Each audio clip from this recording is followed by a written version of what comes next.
Nick Kyrgios va-t-il s'imposer une quatrième fois contre Daniil Medvedev, une deuxième fois en 2022? Honnêtement, j'en doute. Je pense que l'Australien va avoir du mal à tenir la cadence et je t'explique pourquoi dans cette vidéo. C'est parti, jingle!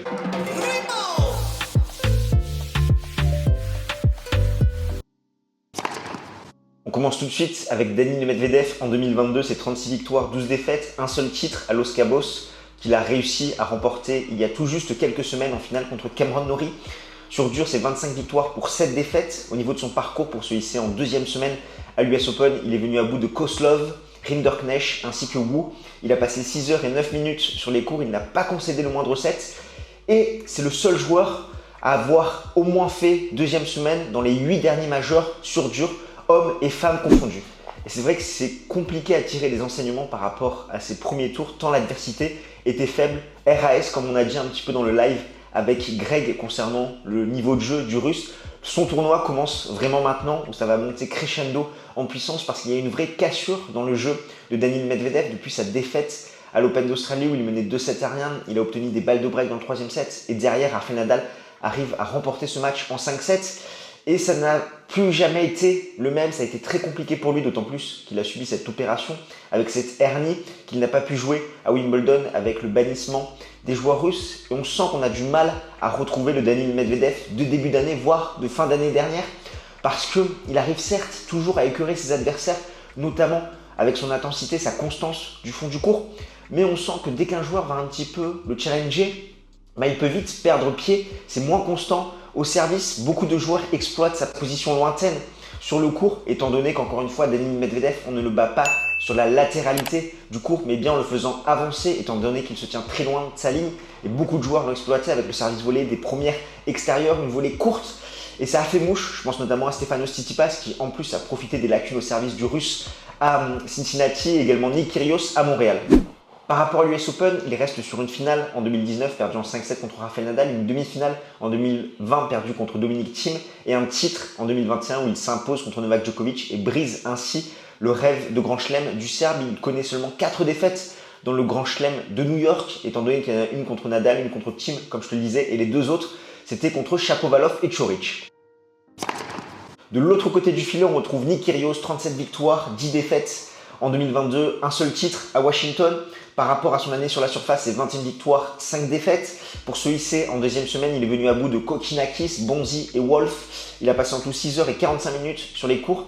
Et il a concédé un seul set, c'était contre notre Français Bonzi. Et c'est vrai que depuis sa finale à Wimbledon, perdue contre Novak Djokovic en 4-7, nous avons un nouveau joueur, un nouvel homme. Il le dit lui-même, il se sent beaucoup plus professionnel. Ça change son approche par rapport au tennis, par rapport à sa préparation. Et au final, ça se ressent dans ses résultats parce que depuis Wimbledon, Wimbledon compris bien sûr, c'est 25 matchs et seulement 3 défaites. Donc une défaite contre Djokovic, une contre Jurkacz et une contre Fritz où il était totalement à bout à Cincinnati. Toujours aussi solide au service, facile côté revers où il arrive à garder cette balle très basse. C'est surtout de la constance qu'il a réussi à trouver dans son jeu explosif. On sait qu'il a une panoplie de coups qui lui permettent de challenger les tout meilleurs avec ce geste au service, ce lancer qui est très peu lisible, ce qui fait qu'on a du mal à savoir où le service va atterrir. Côté coup droit, il est très solide. Également avec son revers, il a une belle main. Il arrive à avoir énormément de variations, il est imprévisible et ça fait plaisir de voir l'Australien évoluer à un tel niveau. Son seul match compliqué finalement, ça a été contre Bonzi où le Français aurait pu l'emmener dans un 5e set, sachant qu'à 4-4, il va mener 40-0 sur le service adverse. On va voir un Nick Kyrgios qui va un petit peu sortir de son match, où il va se plaindre du public, notamment que ça sente l'odeur de marijuana. Et contre Gigi Wolf, il a été extrêmement solide, 71% de première balle, 21 aces, pas breaké une seule fois, 36 coups gagnants, 32 fautes directes. Et c'est la première fois de sa carrière qu'il passe la première semaine à l'US Open. Au niveau des face-à-face, il y a 3-1 pour Kyrgios, 1 partout en 2022 et 1-0 pour Medvedev en Grand Chelem.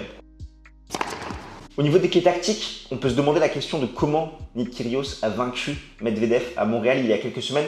La clé principale, c'est le service volé.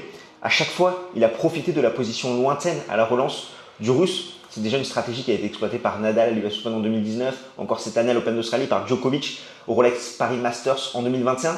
C'est de faire des premières extérieures et derrière de monter au filet et de faire une volée courte. C'est exactement ce qu'a fait Nick Kyrgios, étant donné que 66% du temps, quand il servait extérieur, il montait au filet et derrière il enchaînait avec une volée courte. c'était très compliqué derrière pour Medvedev d'avancer. Donc ça, c'est l'une des principales clés qu'a su mettre en place Nick Kyrgios en étant constant tout au long de la rencontre. Après, il a proposé également une belle palette de variations pour faire déjouer le Russe. Mais la question que l'on peut se poser, c'est peut-il récidiver, refaire cet exploit, c'est-à-dire tenir cette stratégie pendant 3, 4, 5 sets? C'est là que c'est beaucoup plus compliqué pour Kyrgios. Après, dans l'échange, l'Australien, avec son revers très à plat, très bas, ça donne une balle compliquée à Medvedev à réaccélérer, à réutiliser dessus, à redonner un petit peu de rythme. Donc ça, il peut s'appuyer sur ça. Par contre, la force du Russe, c'est vraiment cette constance, cette régularité du fond du court. Il a écrasé ses adversaires. Je pense à Fritz, à Norrie, à Kekmanovic sur cette saison estivale où ils arrivent à l'accrocher durant un set, mais derrière, physiquement, ça devient de plus en plus dur. Et c'est exactement ce qui peut se passer contre Nick Kyrgios, où certes, Kyrgios a quand même l'avantage au service. Il sert très bien s'il arrive à s'économiser sur ses jeux de service. À la relance, si Medvedev est dans un bon jour, Kyrgios, qui peut se montrer imprévisible, lui, il fait ça beaucoup à l'instinct.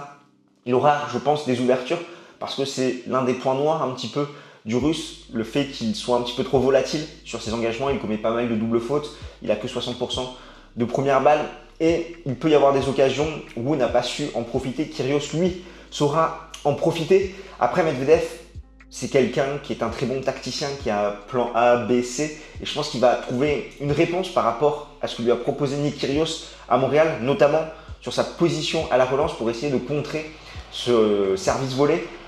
Également, peut-être jouer des coups un peu plus neutres, pas donner d'angle à son adversaire, comme il avait pu le faire contre Novak Djokovic, qui avait été payant pour sa finale à l'US Open. Donc je pense que Daniil Medvedev a vraiment toutes les clés. Kyrgios a certes une stratégie qui peut faire déjouer le Russe, mais à voir si ça va tenir dans la durée et s'il va réussir à répéter ce plan durant plusieurs heures. Au niveau de mon pronostic, laisse-moi d'abord te parler de notre partenaire BetClick. Si tu n'as pas de compte chez eux, tu peux utiliser le code promo GST en majuscule qui te donne accès à une offre de bienvenue. Si ton premier pari est perdant, il est remboursé à hauteur de 100 € en free bet. Par rapport à ce que je pense, je vois une victoire de Daniil Medvedev en 4-7. Je pense que sa régularité, sa constance du fond du court vont écœurer Nick Kyrgios qui va pouvoir, sur certains sets, utiliser la tactique qu'il a utilisée à Montréal, mais que sur la longueur, il va commencer à décliner. Je pense aussi qu'il y a cet inconnu physique de la part de l'Australie. En tout cas, si tu veux prolonger l'échange, je t'invite à aller voir cette vidéo sur Daniil Medvedev où à l'intérieur, tu as un jeu concours qui va te permettre de gagner sa raquette. Nous, on se retrouve très vite. D'ici là, porte-toi bien. Ciao, ciao tout le monde.